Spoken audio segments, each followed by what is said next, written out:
도널드 트럼프 전 대통령이 돌아옵니다. So anyway, now I'm happy that he's back, so we can get in, things going. Right now everything is really bad, the economy and all this stuff. Sí, claro, claro que nos va a beneficiar mucho en el aspecto de que se va a enfocar más en la economía. And we will make America great again. 미국 우선주의를 앞세운 새 행정부가 출범하며 세계는 예의주시 중입니다. トランプ次期アメリカ合衆国大統領とも 1기보다는 확실히 2기에는 속도감이 있을 것이고요. 더 강도 높게 여러 가지 아젠다를 추진할 것으로 봅니다. 트럼프 2기 행정부가 1기 때보다 더 센 보호무역주의를 본격화할 경우 앞으로 4년 우리 경제와 안보의 불확실성은 증폭될 것으로 예상됩니다.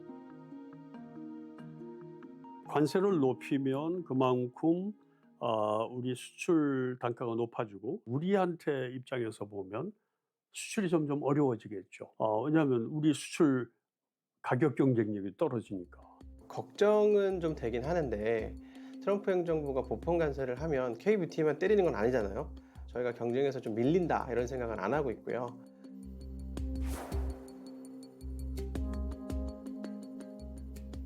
방위비 분담금을 터무니없이 이렇게 부르는 것도 트럼프의 메시지는 진짜 메시지는 그거예요. 이제는 너네들의 안보를 너네들이 직접 책임져 봐라. 미국이 이제 세계 경찰로는 더 이상 못하겠다. 최근 우리 경제는 대내의 불확실성이 확대되는 가운데 경기 하방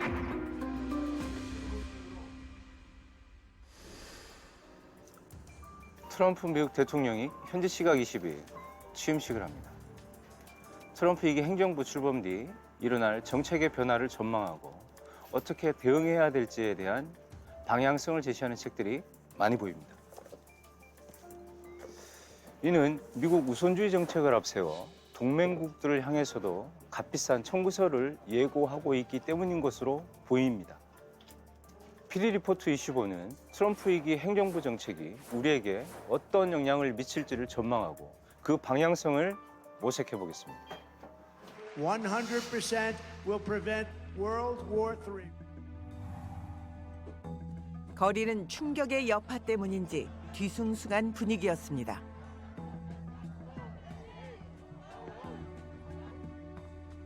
미국 대통령 선거에서 카멜라 해리스 후보를 제치고 미국 47대 대통령으로 당선된 트럼프 전 대통령.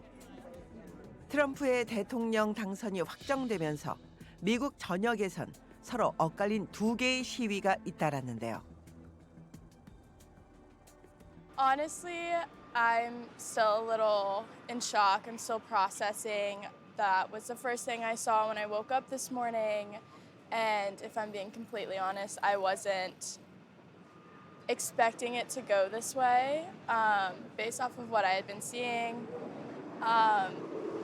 So I think I personally am just trying to process what this might mean for me and for the rest of the country and what the 4 years meant.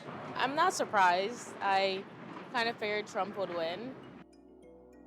워싱턴의 정체 이단화, 예측 불허, 아웃사이더 같은 수식어도 모자라 과거 임기 내내 돌발 행동으로 충격을 안겼던 트럼프 대통령. Thank you very much. Wow, we have some phraseology. I didn't lie. 올해 1월 20일 임기가 시작되는 트럼프 2기는 2017년인 1기 때보다도 더 강경할 것으로 전망됩니다. I've been waiting 4 years for this. And so have you. And so have you. We've all been waiting 4 years. 1기 때 트럼프 대통령 하면 가장 먼저 생각나는 게 트위터입니다. 그러니까 지금 X라고 하죠. 그래서 백악관을 담당하거나 트럼프 대통령을 담당하는 기자의 하루 일과는 아마 아침에 일어나자마자 트럼프가 밤새 트위터에다가 뭘 썼나 그리고 자기 전에 한 번 더 트위터를 확인하는 그런 게 아니었나 싶습니다. 1기 당시 대외 정책의 핵심은 지금과 같은 불법 이민, 제조업의 부활 등이었습니다. 트럼프 당시 대통령은 야심차게 해당 정책을 추진했지만 기존 세력의 반대는 거셌습니다. 이른바 트럼프 사람들이 많지 않았던 거죠. 그래서 대다수가 공화당 진영의 명망가들, 엘리트들을 중용을 했거든요. 그런데 이 사람들은 트럼프 대통령과 생각이 많이 달랐어요. 그래서일까요? 지금까지 공개된 트럼프 2기 행정부 인선의 특징은 충성파라는 단어로 요약됩니다. 루비오 국무장관 지명자 같은 경우는 적극적인 트럼프 지지자로 이른바 마가, 미국을 다시 위대하게 하는 그 트럼프 대통령의 캐치프레이즈죠. 그것을 적극적으로 선전하는 그런 선봉에 섰거든요. 피트 헤그세스는 폭스뉴스의 진행자였어요. 그러니까 트럼프 1기 때 트럼프 대통령이 폭스뉴스에 정말 많이 출연했거든요. 국방장관으로서 굉장히 그 중량감이 좀 떨어진다라고 언론에서 평가를 하고 있습니다만 트럼프 대통령은 이 사람을 임명을 했습니다. 충성심과 미국 우선주의로 무장한 신행정부는 미국의 이익과 혜택을 극대화하기 위해 보다 공세적인 정책을 추구할 것으로 보입니다. 당장 가장 큰 변화가 예상되는 곳은 경제 분야입니다. 올해 미 대선 유세 기간 중 트럼프 당선인은 관세 만능주의자로 보여질 만큼 관세가 모든 것을 해결할 수 있다는 식의 발언을 해왔습니다. Tariffs will make our country rich. Properly used. 앞서 트럼프 정부 1기 당시 관세의 타깃이 중국이었다면 이번엔 중국 견제와 함께 모든 국가를 대상으로 삼겠다는 입장입니다. 동맹국이라도 예외 없이 관세 조치의 대상이 될 수 있다는 겁니다.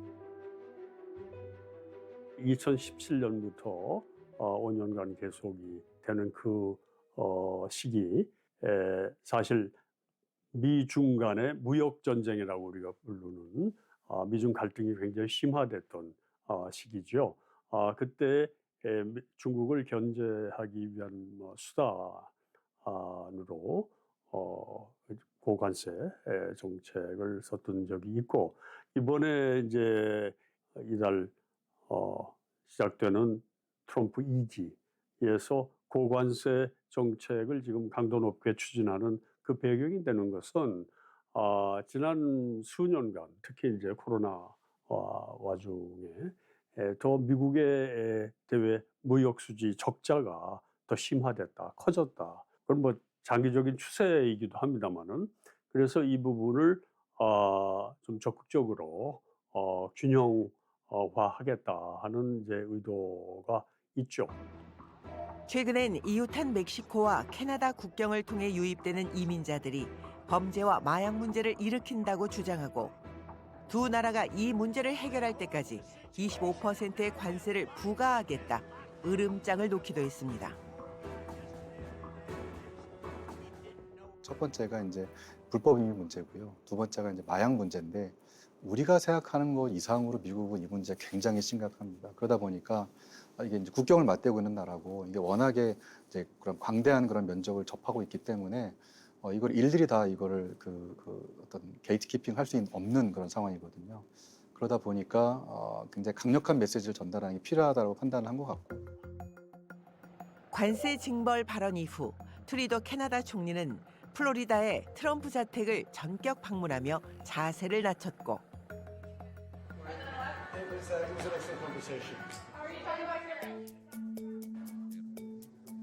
멕시코 정부는 역대 최대 규모로 마약성 진통제인 펜타닐 단속 사실을 공개합니다. 보호무역 정책의 일종인 관세를 자신의 핵심 공약이자 미국의 비경제 이슈 압박 수단으로 활용하고 있는 겁니다.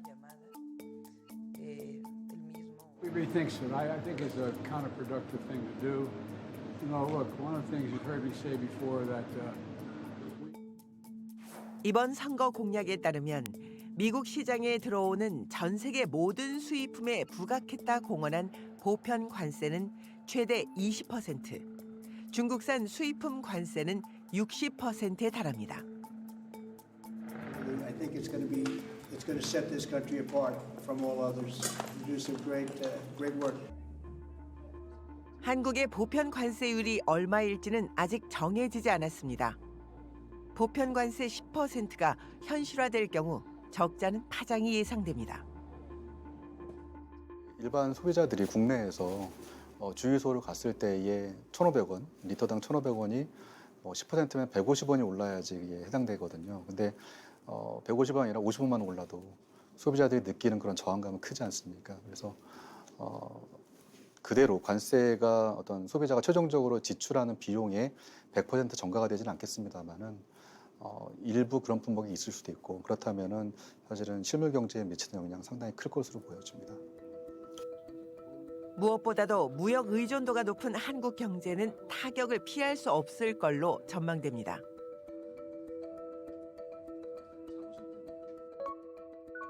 (2007년) 이후 한미가 맺은 자유무역 협정에 따라 한국은 현재 대미 관련 주요 수출품에 대해 무관세를 보장받고 있습니다.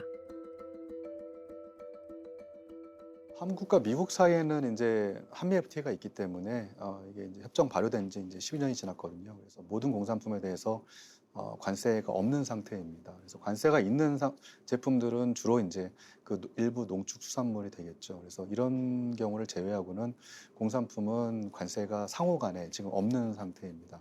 그렇기 때문에 우리가 수출하는 경우에도 미국에 관세를 부과하지 않고 우리가 미국산 수입할 때에도 관세를 부과하지 않습니다. 국책연구기관에 따르면 보편적 기본관세 20% 정책이 시행되면 우리나라 총 수출액이 60조 원가량 감소하는 것으로 분석됩니다. 부정적 영향이 예견되지만 지나치게 공포심을 가질 필요는 없다는 분석도 있습니다. 관세를 인상하면 미국인들의 체감 물가도 나빠지기 때문에 2기 행정부에서 인상에 신중할 거란 건데요. 실제 트럼프 1기 때도 관세를 올리겠다는 제스처는 계속 있었지만 실제로는 소폭 오르는 데 그쳤습니다. 과거에 트럼프의 정책 추진 과정을 보면 처음에 얘기 터뜨린 거에서 상당 부분 협상의 여지를 남겨두는 스타일이기 때문에 10%, 20%의 보편 관세 문제는 상당히 조정될 여지가 있어 보인다. 다만 미국의 무역 흑자를 거두고 있는 국가에 대한 압박은 심해질 수 있습니다. 안녕하세요. 여기 회사의 주력 상품은 어떤 건가요? 저희의 가장 주력 상품은 이 아이펜슬입니다. 이 아이펜슬이 저희 가장 주력 상품이고요. 더블 이펙트 워터프루프 아이펜슬이라고 해가지고 물과 유분, 그러니까 오일과 물에 강하고 색깔이 예쁘면서 눈 주변을 굉장히 예쁘게 만들어줄 수 있는 그런 제품입니다.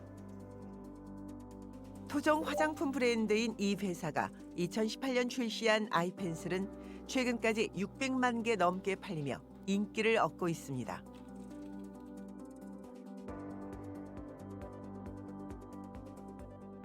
저희의 타겟은 메이크업을 잘 못하시는데 하고 싶은 분들, 그리고 좀 귀찮아서 나는 자주 고치고 싶지 않다. 나는 맨날 또 수정하고 2시간마다 고정하고 또 아침에 출근할 때 하고 퇴근할 때 하고 싶지 않고 난 한 번 하고 집에 올 때까지 끝났으면 좋겠어 라고 하는 좀 귀차니스트 분들이 저희 타겟입니다. 국내보다는 해외 매출이 더 많다고 하시던데. 네, 저희는 해외 매출이 한 70% 정도로 해외가 더 많습니다. 2020년 코로나를 계기로 본격적으로 해외에 진출해서 괄목할 만한 성과를 거두었고 미국 시장을 개척한 계기는 우연히 찾아왔습니다. 저희가 미국에 처음 미국을 해야겠다는 계기가 마트에서 행사를 했는데 완판이 됐다는 거예요. 그래서 우리는 미국을 안 하고 있어가지고 마트에서 도대체 어디서 우리 물건을 가지고 행사를 했는지는 저희도 잘 모르겠어요. 어떤 리셀러 분이 하신 것 같고 그분을 뭐라고 할 수는 없으나 어쨌든 본사가 미국을 들어갈 때가 됐다. 네, 이렇게 판단을 했던 것 같고 이후 본격적으로 미국 진출이 시작됐고 지난해부턴 현지 법인이 설립돼 판매를 진행 중인데요. 이제 매출은 이제 3개월 정도 됐는데 뭐 많이는 아니고 한 1억 정도 기록을 하면서 순항을 시작을 하고 있는 것 같습니다. 그렇게 순항을 하려고 했는데 트럼프 이게 행정부에서 그 보편 관세를 얘기를 하고 있는데 네네. 어떠신지? 걱정은 좀 되긴 하는데 일단 K-뷰티의 경쟁자가 그러면 US 뷰티냐, 물론 그런 것도 있겠지만 트럼프 행정부가 보편 관세를 하면 K-뷰티만 때리는 건 아니잖아요. 일본 제품에도 때릴 것이고 중국 제품에도 때릴 거고 이런 식으로 된다라고 하면 그 입장에서는 저희가 경쟁에서 좀 밀린다 이런 생각은 안 하고 있고요. 지난해 우리의 화장품 수출액 중 미국으로의 수출은 큰 폭으로 상승하며 중국에 이은 2위를 기록했습니다. K-뷰티뿐만이 아닙니다. 최근 우리의 수출은 7년 연속 늘며 역대 최대의 실적을 경신 중인데 대미 무역 흑자도 해마다 늘어 4년 만에 3배 가까이 증가했습니다.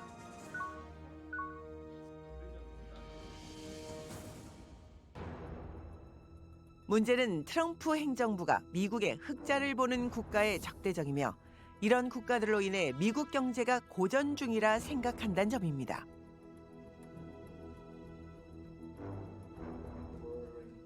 (2017년) 트럼프 1기 행정부가 한국의 대미무역 흑자를 문제 삼으며 FTA 개정을 요구한 것도 비슷한 맥락입니다.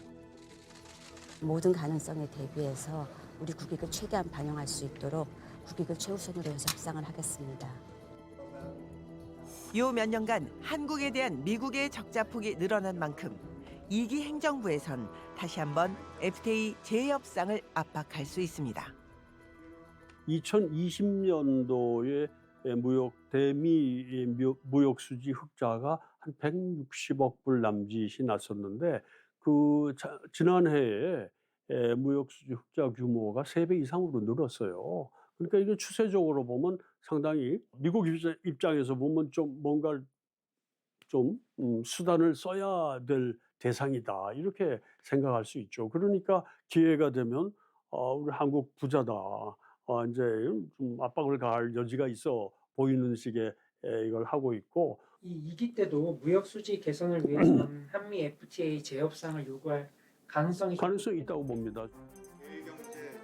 정부는 미국 신행정부 출범이 우리 경제, 기업에 미치는 불확실성을 타개하기 위해 전력을 다하고 있습니다. 내주 대경제 현안 간담회를 직접 주재하여 미 신정부 출범 등 대경제 현안을 체계적으로 점검하고 경제 주체들과 공유하며 선제적으로 대응할 것입니다. 특히 산업, 통상, 경제 안보 등 분야별로 발생할 수 있는 영향을 분석하고 행동 계획을 마련 중인데요. 더불어 우리 기업들이 흔들림 없이 수출에 매진할 수 있게 전방위적 지원을 펼치고 심화되는 미국 보호무역주의에 대비해 통상 네트워크의 확대도 추진하고 있습니다. 전문가들은 미국의 입장을 파악하고 그에 맞춰 유연하게 대응함과 동시에 트럼프 1기 때 축적된 경험을 활용해야 한다 조언합니다. 일예로 2018년 한미 FTA 개정 협상 당시 우리 협상팀은 한국산 픽업 트럭 보호관세 철폐 시기를 20년 늦추는 양보안을 제시합니다. 미국으로서는 체면과 명분을 세울 수 있고 우리는 큰 타격 없이 양보할 수 있다는 사안을 먼저 제안한 건데요. 현재 국내에서 픽업 트럭을 생산하여 미국으로 수출하는 업체가 없음을 감안을 했습니다. 그 덕에 최악의 시나리오는 피할 수 있었다는 평가입니다. 줄 것은 주고 받을 것은 받는 트럼프 대통령의 스타일을 감안해 미국이 필요로 하는 분야를 파악해 이를 레버리지로 활용하는 것도 필요하다는 분석입니다. 전 세계의 조선업의 그 지형 구도를 보면 세계 최대 조선 용량을 가지고 있는 나라는 중국이에요. 한 50% 절반 차지하고. 그 다음에 우리나라가 2위, 한 30%. 그 다음이 일본 정도 한 20% 이렇게 되는데, 그러면 미국은 새롭게 함정을 건조한다든지, 기존의 함정을 수리하고 보수공사한다든지 이런 일을 할 때 중국에다 맡길 수 없잖아요. 그럼 당연히 우리가 캔디데이트이 되는 거예요. 그러니까 이런 부분을 우리가 지원을 한다. 지원도 뭐 일방적인 지원은 아니고 우리도 또 사업성을 더 확대해 나갈 수 있는 거니까. 특히 미국은 원천 기술과 특허들을 많이 갖고 있지만은 양산화하는 과정에서는 경쟁력이 많이 떨어지고 그러한 기업들의 투자가 많이 활성화되지 않았거든요. 그래서 그런 부분들을 한국 기업들이 투자를 하면서 많이 보완을 해주고 있고 특히 한국의 강점을 갖고 있는 부분들이 상용화하고 고부가화하는 데에 굉장히 강점을 갖고 있기 때문에 이런 부분에서 양국이 충분히 상호 협력할 가능성이 높다. 이런 부분들을 잘 설득을 해서 우리한테 혹시 발생할 수 있는 불이익 또 이런 부정적인 조치들을 조금은 좀 예봉을 꺾는 그런 노력들이 필요하지 않을까 이렇게 생각을 하고요. 미국 우선주의에 따라 외교 안보에 있어서도 상당한 변화가 예상됩니다. 트럼프의 대외 정책은 미국의 안보 지원에 대해 돈을 내라는 것이 핵심입니다.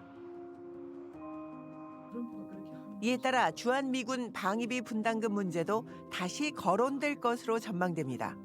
바이든 정부도 그 정책을 그대로 밀고 나갔어요. 한미 방위비 분담 협상 대표셨을 당시가 네. 2008년이었죠. 그렇죠. 그 당시에 한국 정부가 내고 있던 것은 한 7천 몇백억. 내가 이제 협상을 했던 게 제 8차 그 특별협정이었거든요. 예. 그때에 8차 협정에서 첫 번째로 첫 해에 낸 게 7,600억인가 그렇게 됐었습니다. 그러니까 지금은 뭐 1조가 넘는 단위니까 예. 그때에 비하면 지금 많이 많아진 거죠. 그죠? 액수가 커진 거죠. 네. 실제 방위비 분담금은 주한미군 감축 이슈가 있었던 2005년 6차 협정을 제외하고 매번 증액돼 왔습니다. 우리 국방비가 GDP의 2.5% 정도 네. 지금 되고 있거든요. 그거 2.5% 안에서 한 10, 네. 그중에 한 10분의 1 정도가 10분의 1 정도를 이제 우리가 한미 방위비 분담금으로 그 정도 이제 제시를 규모가 하고, 그 네. 정도죠. 따지고 보면 대략 국방 예산의 한 10% 정도 돼요. 허나 트럼프 1기 행정부는 그 정도론 만족하지 않았습니다. 세계 10위권의 경제 대국인 한국이 비용을 더 내야 한다는 겁니다. This is a very strong alliance we have, but Korea is a wealthy country and could and should pay more to help offset the cost of defense. 2019년에 방위비 분담금은 한 10억 달러였어요. 그러니까 1조 300억 원 정도였거든요. 그걸 이제 트럼프 대통령이 5배로 인상을 해달라 50억 달러를 불렀던 거죠. 여기에 주한미군의 철수와 연계시킬 수 있다는 가능성까지 내비치는데요.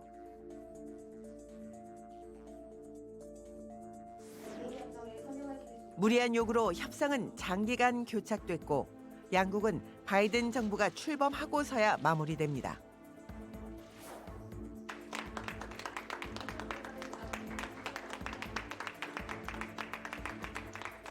집권 1기의 패턴은 이번에도 되풀이될 수 있습니다. 이번 대선 과정에서 트럼프 대통령이 공언한 분담금은 100억 달러, 한화 14조에 달합니다.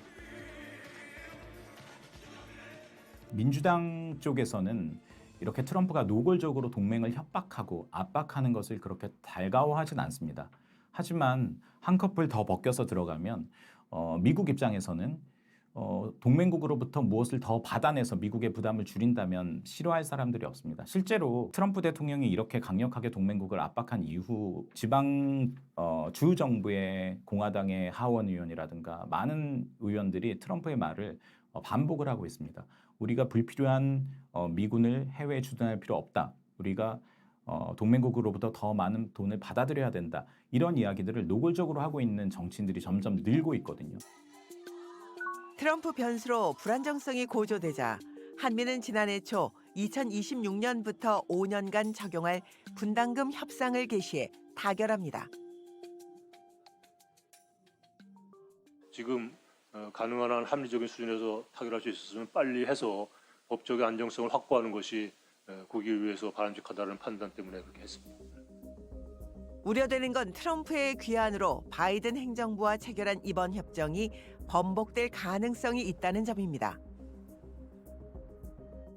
이에 대해 조병재 전 원장은 분담금 액수나 재협상 여부에 얽매이기보다는 행간을 잘 읽어낼 필요가 있다 제언합니다. 예, 실제로 트럼프가 그 동맹국들에 대해서 하고 있는 얘기를 가만히 이렇게 보면 트럼프는 돈을 얼마 더 올려달라고 하는 그것 자체가 목적이 있다기보다도 미국은 이제 세계 경찰 노릇을 더 이상 안 할래, 못 하겠다. 그러니까 당신들의 안보는 이제 당신들이 직접 책임을 좀 져주라.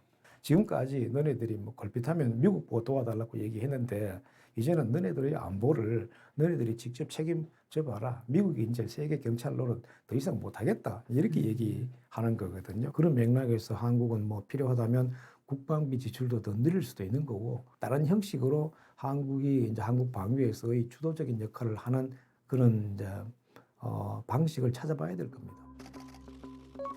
트럼프 2기 정부가 출범 후 바이든 행정부에서 중단된 미북 정상 간 대화가 재개될 수 있다는 전망이 나옵니다. 차기 정부 인선을 보면 대북 협상에 대한 의지가 엿보입니다.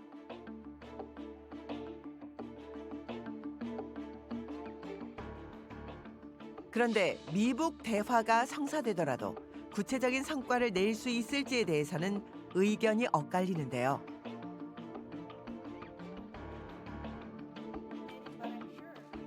트럼프 1기 때와 비교해 부쩍 몸값이 높아진 김 위원장이 훨씬 더 많은 요구 사항을 내걸 수 있어서입니다.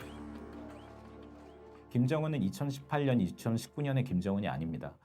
지금은 러시아와 굉장히 가까워졌고요. 그리고 핵 능력은 고도화됐습니다. 다시 말해서 김정은의 협상 카드는 2018년보다 조금 더 늘었습니다. 다시 말해서 원하는 게 더 많을 것입니다. 미국 측으로부터. 그런데 과연 그것을 미국에 들어줄 것이냐라고 봤을 때 이거는 미국의 입장도 크게 달라지지는 않았다고 생각하거든요. 이럴 때일수록 굳건한 한미 동맹을 바탕으로 외교 안보 기조를 지속적으로 유지하면서 긴밀하고 두터운 공조가 필요합니다. 상황이 어려울수록 이러한 외교가 지향해야 할 목표와 비전을 흔들림 없이 유지해야 한다고 생각하고 모든 그 정책과 행보를 긴밀히 협조해 가면서 앞으로 나아가겠다는 말씀을 드립니다. 트럼프 2.0 시대의 개막은 분명 한국 경제와 안보에 적지 않은 충격을 줄 것입니다. 하지만 우리가 어떻게 하느냐에 따라 충격파는 기회가 될 수도 있습니다. 트럼프 신정부 정책에 대한 정확한 분석과 차분하고 치밀한 대응, 유연한 대처가 필요합니다. 우리의 준비가 단단할수록 불확실성은 줄어들고 도약의 계기가 될 수 있습니다. 대한민국은 전환점에 서 있습니다.